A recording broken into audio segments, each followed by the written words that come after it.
بسم اللہ الرحمن الرحیم۔ السلام علیکم دوستو آپ اس وقت دیکھ رہے ہیں ہمارا یوٹیوب چینل سویٹ اسلام۔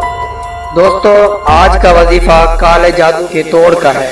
اگر کسی کو کوئی ایسی بیماری لگ گئی ہو جو کسی ڈاکٹر کی سمجھ میں نہ آ رہی ہو اور مریض کی حالت مسلسل بگڑتی جا رہی ہو، یا ایسی لڑکی جس کا رشتہ نہ ہو رہا ہو، یا اس کا وزن مسلسل بڑھ رہا ہو اور منہ پر دانے یا چھالے نکلتے ہوں، تو یہ کالے جادو کے اثرات ہوتے ہیں۔ اور کالا جادو صرف انسان ہی نہیں بلکہ انسان پہ شریر جنات یا شیاطین بھی کرتے ہیں۔ تو ان کے لیے ایک بہت ہی بامجرب عمل پیش کر رہا ہوں۔ نوچندی جمعرات یا جمعہ سے یہ عمل شروع کریں۔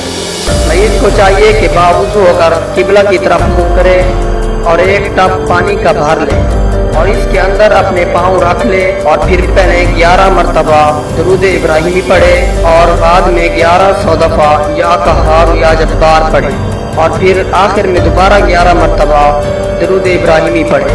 اس دوران مریض کو پانی گرم ہوتا ہوا محسوس ہوگا۔ عمل مکمل ہونے کے بعد پانی کسی ایسی جگہ پھینک دیں جہاں سے کسی انسان کا گزر نہ ہو۔ یہ عمل پورے 40 دن کا ہے۔ اس درمیان تیزی سے مریض کی صحت بہتر ہونا شروع ہو جائے گی۔ عمل ایک مقرر ٹائم پر کریں۔ دوستو اگر آپ کے کسی دوست کو اس کی ضرورت ہے تو اس تک بھی ہمارا یہ پیغام پہنچائیں۔